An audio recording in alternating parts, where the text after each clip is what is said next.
In yesterday's episode, we looked at ROVer's dynamic sensor response, basically how he could respond to different inputs that he receives from his sensors, forward sensors in this case. So depending on whether he received a trigger on his left versus his right sensor, he would react differently, moving his wheels into a left or right orientation depending on which one was triggered and what we had programmed him to do, and ignoring the commands that we had programmed in if they didn't match that particular sensor trigger. What I'm realizing, however, is it gets more and more complicated as I think through the different options and permutations. This section here, the Programs and Events section within ROVer's Command Center, and specifically the Events tab. So basically the default events that we wanted ROVer to execute in response to, in particular, this 10,001 obstacle forward sensor. So basically, when he encountered that obstacle at his forward sensor here, we then said you should speak, in this case, oops, excuse me, then perform an evaluation of a switch command. In this particular case yesterday, we were looking at the forward sensors, so basically evaluating which of the forward sensors got triggered. And then we had these different cases, a sensor front right and sensor front left. And depending on which case matched the evaluation, we would then execute that by turning the servos at each four corners, either left or right, away from the triggered sensor. Then, of course, it came to the third forward sensor, the middle sensor, that I hadn't yet addressed. And the reason I hadn't addressed that is because it's easy to say that if the left sensor is triggered, well then drive right. If the right sensor is triggered, drive left.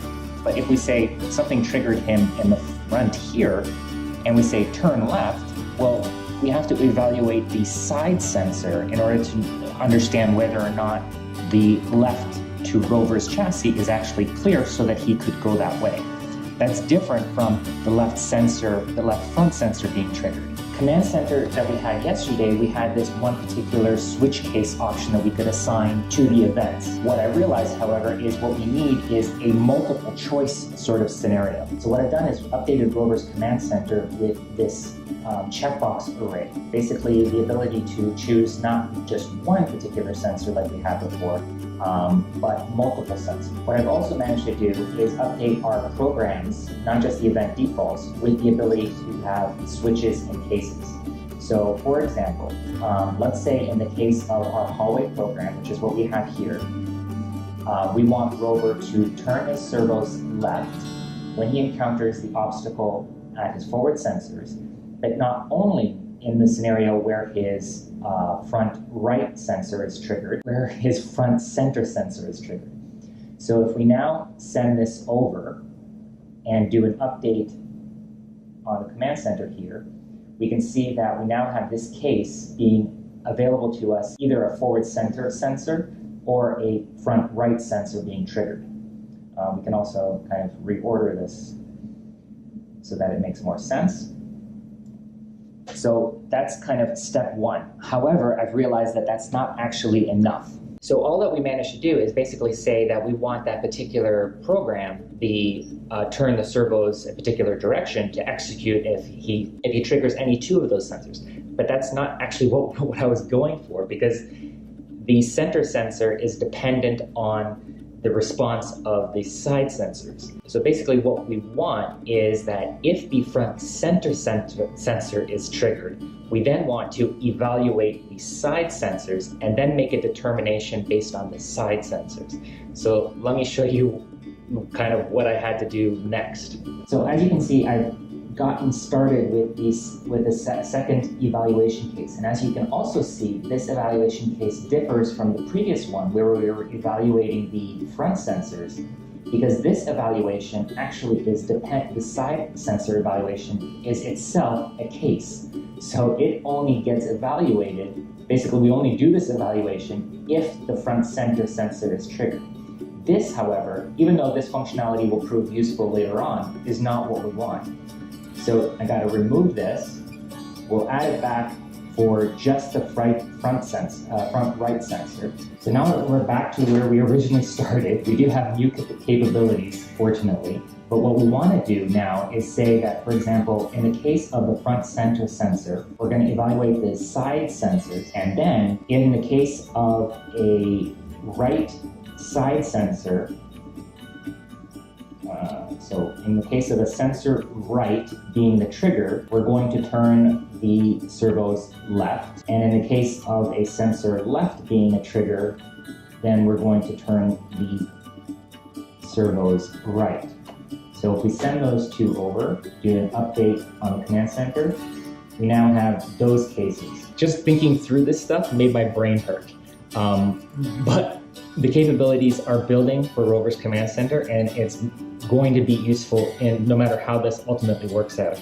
Of course, if you thought ahead just like I did, once I did that, that solution actually is not yet enough. And here's the catch.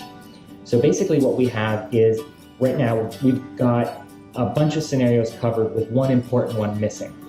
So if either of these sensors are triggered, we have the response. We have the switch and the case.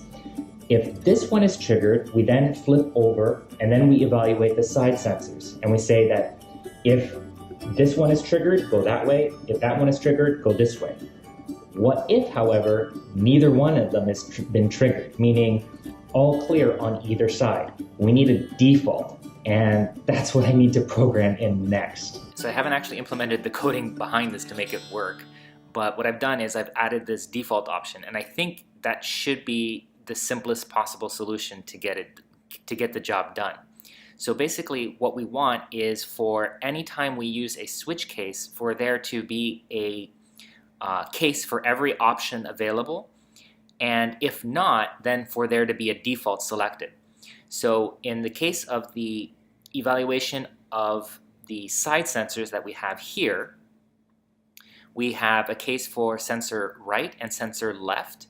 But if neither one of them is triggered, which is of course also possible, we want to have a default option set as well. So I'm going to simply say that we want to go left for this particular program, for the hallway program. Actually, no, I'm going to say that we want to go right in the case of the hallway program, if no other option is available. So in the case of our hallway program here, I'm going to say that we want to go left if no sensor is triggered. So what we'll do is we'll go to our hallway program, go to the edit. We're going to choose the obstacle forward sensor event, which is a little bit counterintuitive since we're talking about the side sensors here, but I'll explain that in a moment. And we're going to choose the in either case of a sensor right being triggered or default scenario, we're going to issue the servo left turn and send that over. I think I've got the settings right. So if we do an update here, so now we have the SR, sensor right, or else, the default. So if we remove this previous sensor right option, lined up, and we're good to go. All that we did right there, that all has to do with the forward sensor event, the 10,001 code that you can see on the command center. So basically, that's all in response to any of these three forward sensors being triggered. Even though we're making use of the side sensors, that actually isn't part of the forward sensor array. You might be wondering, well, what if the side sensors are triggered before the front sensors? Well, we got that covered too. It's just simply a separate event. So the 10,001 code that ROVer sends to us to let the command center know that one of these three has been triggered, we just need a separate code that says one of these has been triggered, and then we have to run through the same sort of logic again. What do we want to do if the right sensor is triggered versus the left sensor? A couple of weeks back when we first attempted the hallway, I couldn't line him up perfectly with the hallway, and he ended up slowly navigating and driving into the wall on his side. So, and that was before we had the side sensors actually even mounted or implemented on ROVer. So now that he has those, that won't happen in theory. When either of those left or right sensors are triggered, ROVer then will execute a servo turn command to drive away from the wall, but still full in the forward direction that he was ultimately moving. Of course, if he's moving forward.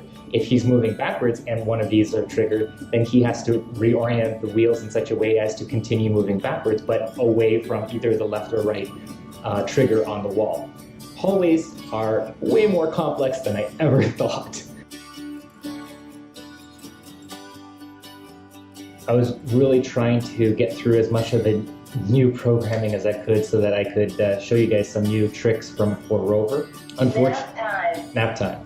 So unfortunately, the day is getting long, and I didn't get quite as far as I wanted to. As is typical for me, anytime I dig deep into the code in order to add new programming, new functionality for ROVer, I end up breaking 10 other things.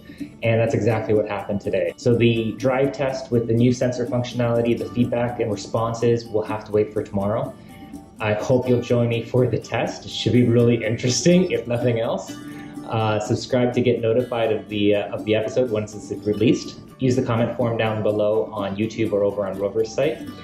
Comments, questions, suggestions, would love to hear from you. Give us a thumbs up, and we'll see you guys next time. Cheers.